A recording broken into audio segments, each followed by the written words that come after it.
এই দেখেন ভাই, সব এদিকে সেদিকে সব দিকে জলময় জল, গাড়ি উড়ে কিচ্ছু চলাচল করা যাচ্ছে না।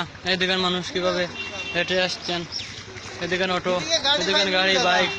আমি গেছিলাম হাইলাকান্দিতে, কিন্তু শালচাপড়ায় জল হয়েছে, অনেক জল, যাওয়া যান না।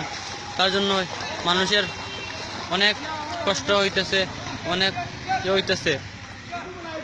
আপনারা বিজেপিকে তো ভোট দিয়ে সংগঠন করেছেন এবং অনেক বড় বড় নেতা এমএলএ মন্ত্রী বানিয়েছেন, কিন্তু কেউ এর প্রতিবাদ করেননি। জায়গায় জায়গায় জল হয়েছে, জায়গার জ্বালা। হ্যাঁ, আর আমি কালকে নিউজে শুনেছিলাম হাইলাকান্দি আনোয়ার হোসেন লস্কর বিধায়ক বলেছিলেন এটা আল্লাহ ভগবানের দেওয়া জল, ঠিক আছে, কিন্তু তবে তো তোমরা তো এদিকে একটা ব্রিজ বানিয়ে তো নিতে পারো। এর জন্য কোনো প্রশাসন নাই, প্রশাসনে কোনো খবর নিচ্ছে না, কোনো কিছু নিচ্ছে না। এর জন্য এখানে অনেক জল হয়েছে।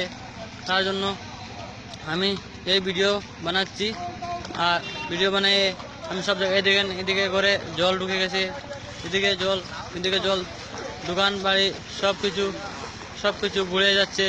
মানুষের অনেক কষ্ট হইতেছে। ছোট ছোট বাচ্চাগুলা কিভাবে হেঁটে তারা যাবে, কিভাবে কি করবে, আপনারা যাবেন। এই যে আফতার হোসেনের নিউজ, প্রতিদিন টাইম। ওকে।